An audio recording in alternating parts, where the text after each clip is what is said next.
Donc je m'appelle Valentin, j'ai 27 ans, donc je suis habitant d'une petite commune de l'ouest de la France, donc en Mayenne.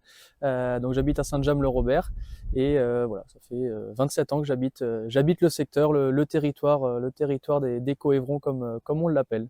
Donc moi je suis issu du milieu agricole puisque je suis fils d'agriculteur. Donc j'ai suivi des études agricoles jusqu'au BTS, donc un BTS de gestion agricole. Et par la suite j'ai fait une licence de commerce d'agrofourniture qui m'a emmené vers un métier de commercial que j'ai exercé pendant 7 ans dans le domaine de l'agricole. J'ai été commercial de matériel d'élevage. J'ai effectué toutes mes études en Mayenne et à Mayenne même, donc à 20 minutes d'ici, j'ai pu effectuer toutes mes formations.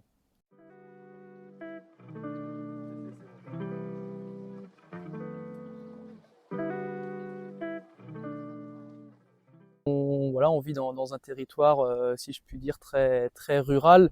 Voilà, on est dans un territoire ici, par exemple, une commune de 780 habitants. On est sur des préoccupations qui sont celles du coût de la vie. Ça, on peut pas y passer. Je pense depuis quelques années, on est affecté par ça. Voilà, nous on vient d'acheter notre maison il y a 3 ans maintenant. C'est vrai on se rend compte forcément du coût de la vie qui est excessivement cher. En plus, enfin, on a 2 enfants avec ma conjointe, donc c'est vrai que ça demande beaucoup de dépenses. Alors nous, en campagne, on n'a pas le choix que de vivre avec un véhicule, ça c'est primordial. Quoique, il y a encore un an ou deux, dans notre petite commune, on avait encore un bar-restaurant et une boulangerie, donc qui était très important pour une commune de 800 habitants. À l'heure d'aujourd'hui, on n'a plus de restaurant, on n'a plus de bar et on n'a plus de boulangerie. Donc c'est vrai que pour des petites communes comme nous, ça nous pénalise beaucoup. Aujourd'hui, on est arrivé, et je pense que dans toutes les communes qu'on a autour de chez nous, on a des distributeurs de pain, notamment pour la boulangerie. Ce qui est un peu triste en France quand on connaît l'histoire et la tradition française, mais on fait avec, voilà, on fait avec ce qu'on a. C'est peut-être plus dérangeant de nous, à notre âge, j'ai envie de dire, c'est pas dérangeant d'aller à un distributeur de pain. Dans des communes comme la nôtre où on a beaucoup de personnes âgées, c'est vrai que c'est peut-être plus compliqué pour elles. Dans nos territoires ruraux, ce qui devient très compliqué aussi, c'est l'accès aux soins. Et ça, c'est des choses qu'il faut surtout pas négliger. Aujourd'hui, nous, notre médecin le plus proche, enfin nous, notre médecin, mais généraliste de la famille, il est à une demi-heure, 20-25 minutes de chez nous. Pas plus tard il y a 5 jours, j'ai emmené mon petit qui a une bronchiolite, qui a 5 mois, donc c'est vrai que c'est compliqué pour trouver des médecins au plus près et qui soient disponibles. C'est surtout ça aussi. Donc l'accès aux soins, ça devient assez compliqué. Aujourd'hui, on a un hôpital donc qui est situé dans le centre du département à Laval.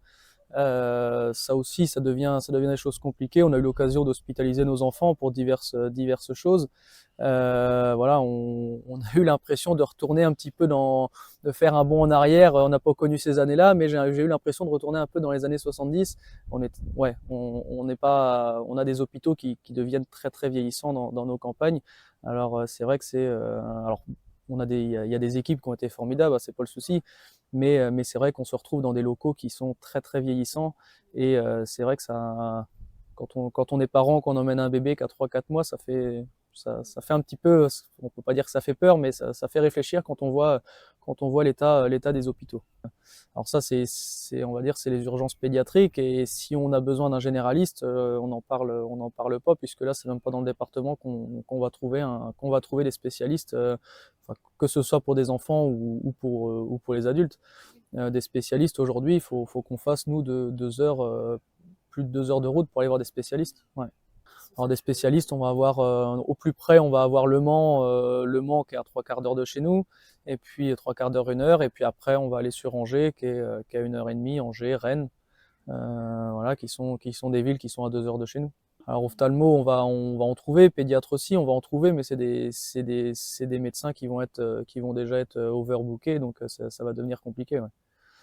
Tous nos médecins spécialistes sont tous overbookés sur un an, si je puis dire. Donc c'est vrai que pour trouver des dates, ça peut devenir compliqué. Alors nous, on n'a pas besoin aujourd'hui de spécialistes réellement, mais voilà, on est confronté on a des connaissances qui ont besoin de spécialistes, et que ce soit des adultes comme des enfants. Et c'est vrai qu'aujourd'hui, quand faut aller trouver les spécialistes pour y faire 2 heures de route, ça devient contraignant.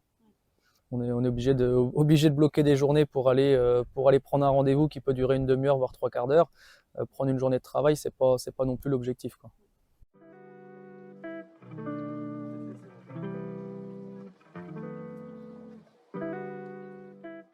Pour revenir sur le coût, le coût de la vie, on parlait du coût de la vie sur nous, enfin voilà, on a acheté une maison, on a des rénovations, etc. C'est des coûts qui sont devenus, comme je le disais, exorbitants. On a aussi quelque chose qui est très important et qui est vital, c'est d'aller faire les courses. Et aujourd'hui, enfin voilà, c'est devenu un luxe d'aller s'acheter à manger, je trouve. Faire un caddie de course pour une semaine ou pour 2 semaines qui nous revient à 100-200 € pour rien dans le fond du caddie, c'est des choses qu'on connaissait pas il y a très très peu de temps. Et plus ça va, plus le coût de l'alimentation devient très très cher. Nous, voilà, on est issu d'un territoire rural, fils d'agriculteurs, on aime bien manger. Quand je dis bien manger, c'est pas sur la quantité, c'est sur la qualité, et on aime bien les bons produits. Et aujourd'hui, faut pouvoir se les acheter. Alors, on est content d'habiter en campagne, voilà, d'avoir ce qu'il faut pour pouvoir aussi se nourrir, d'avoir un petit potager, d'avoir toutes ces choses-là, d'avoir un peu d'animaux, etc. Mais voilà, au-delà de ça, aujourd'hui, je trouve que manger devient un luxe. Bien manger en France devient un luxe, ce qui est peut-être un peu paradoxal dans un pays comme le nôtre. De la vente directe, on en a, hein, puisqu'on a énormément d'exploitations dans nos secteurs qui font de la vente directe. Voilà, enfin, mon propre père en fait un petit peu sur du bœuf.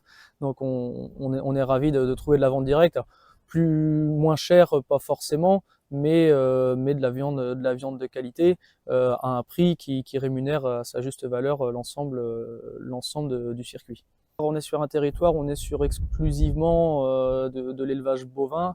Alors d'autant plus on va dire sur les 15 km aux alentours, où on est sur ce qu'on appelle du bovin allaitant, donc du bovin viande, puisque voilà, on a notamment le Festival de la viande d'Evron, qui est réputé au niveau national et voire même international. On est sur un secteur très très connu pour la qualité de sa race bouchère. Donc on est très très bien desservi par nos boucheries, enfin par toutes ces choses-là. Voilà, on a du local. Si on veut du local, on peut en avoir.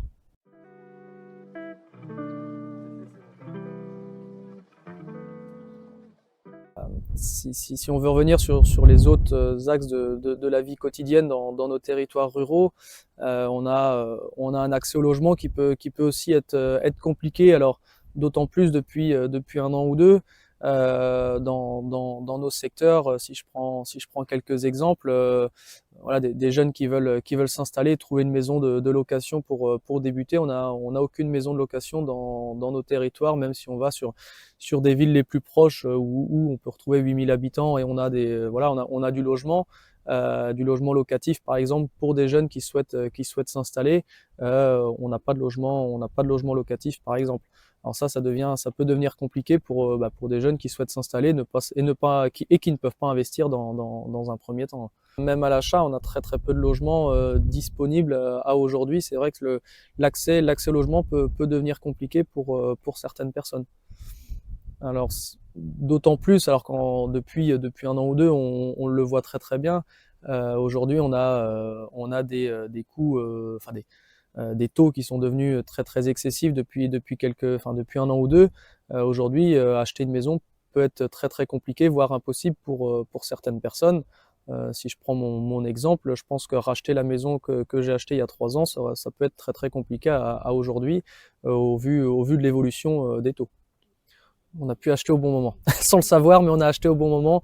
Voilà, le retour de la crise Covid a eu un impact très très important sur l'accès au logement et l'évolution des taux. Alors je crois que voilà, il y a des opérations qui sont en cours. Je crois qu'ils ont relancé la loi Pinel, etc. Je pense que c'est des opérations qui pourront peut-être aider à relancer le logement locatif dans des territoires comme les nôtres. Alors après, ça peut peut-être favoriser le logement dans les grandes villes et c'est peut-être pas l'intérêt dans nos campagnes, mais de pouvoir reconstruire du logement pour nos jeunes, voire même aussi nos anciens qui veulent repartir dans des maisons de location, ça peut être intéressant.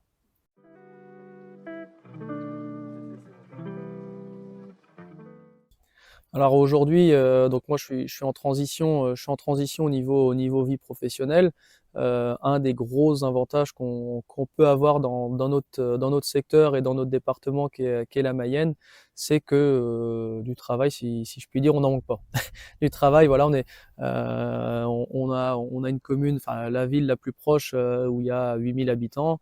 On a trois grosses usines d'industrie, enfin 2 usines d'industrie agroalimentaire et une autre d'industrie aéronautique. C'est des usines qui ont toujours existé sur nos secteurs. Et après, voilà, si on va un peu plus loin, on a énormément d'usines qui peuvent être connues par leur marque dans nos secteurs. Et c'est vrai on est dans le plein emploi en Mayenne, ça c'est sûr. Ouais. Je pense qu'on fait partie des départements d'ailleurs où le taux de chômage peut être très très faible. Donc forcément que sur les lycées et écoles environnantes, ça suit les emplois qu'on va trouver aux alentours, effectivement. Du travail, il y en a. Donc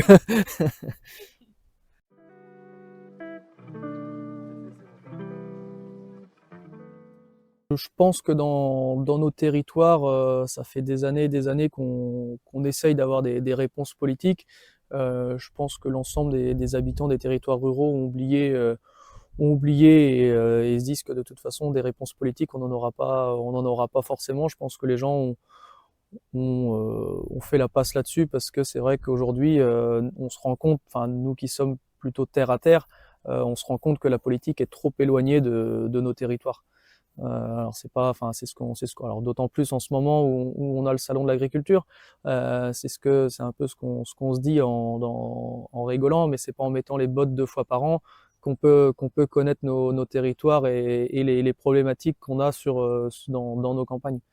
Pour moi, déjà, les premières mesures, pour notre territoire à nous, des mesures qui seraient très importantes, c'est déjà l'accès aux soins, de redynamiser la santé dans nos campagnes.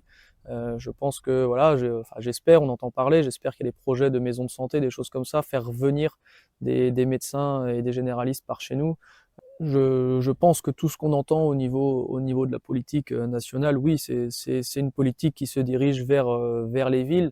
Alors voilà, heureusement que je pense dans nos secteurs, on a des représentants locaux, on a des mairies, on a des communautés de communes, je pense, qui essayent de redynamiser ces secteurs-là, et heureusement. Alors après, voilà, on est plus, je pense que voilà, la politique nationale reste éloignée. Et on a de la politique, si je puis dire, locale, là, qui peut essayer de redynamiser nos secteurs.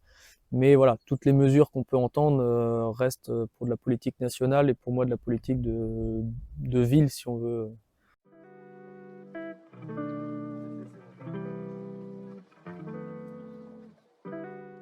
Sur les élections européennes, alors enfin, pour moi, on se doit d'aller voter. Je pense que c'est important.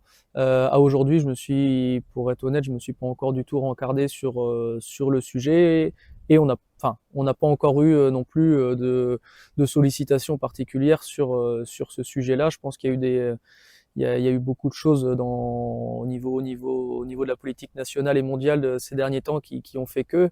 Donc aujourd'hui, je me suis pas encore posé la question sur les élections européennes, mais je pense qu'on n'a pas le choix que de s'y intéresser, puisqu'aujourd'hui, je pense que les fonds européens restent très importants, pour notre politique locale.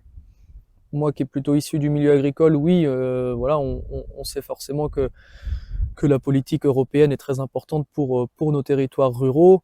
Donc oui, il y a énormément de projets qui sont financés par l'Europe et heureusement, et je pense que c'est très important pour nos territoires ruraux. Je pense que sur tout ce qui est entretien du bocage, voilà, on le voit autour de nous, on a un bocage qui est pour moi exceptionnel et magnifique et qu'on se doit d'entretenir. Donc l'Europe est aussi là pour aider l'ensemble des personnes qui sont là pour entretenir ce bocage-là. Alors c'est en grande partie, voire même toute partie, par les agriculteurs. Ouais.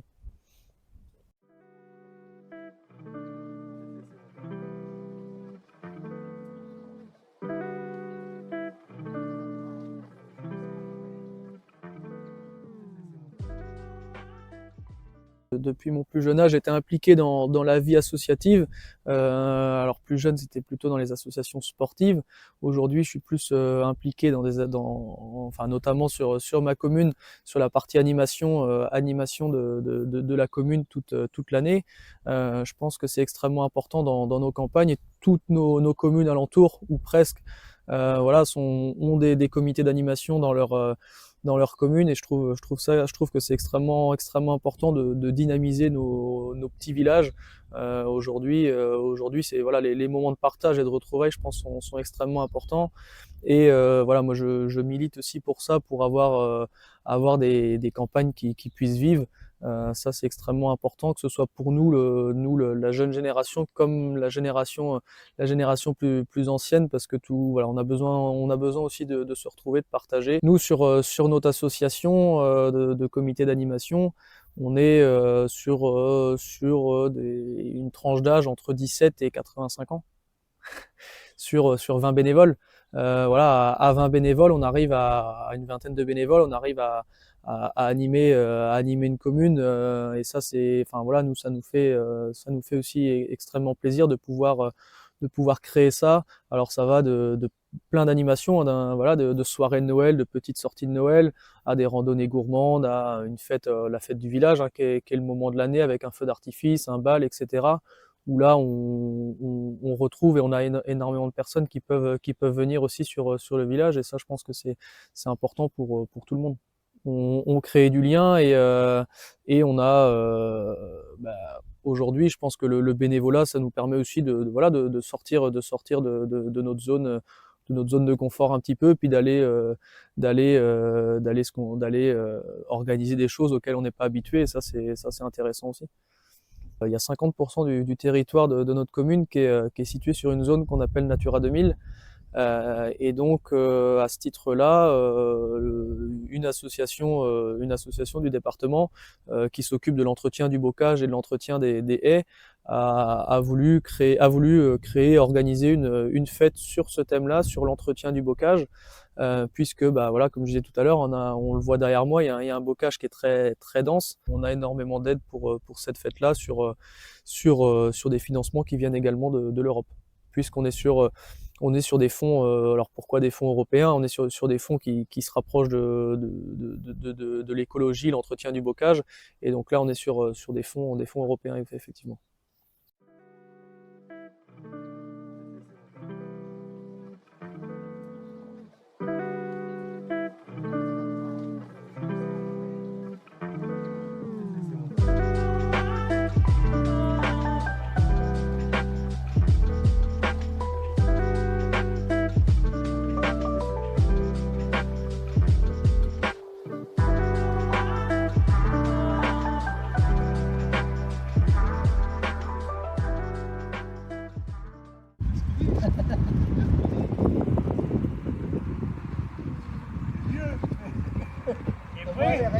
Non, ça va passer sur FR3. Hein?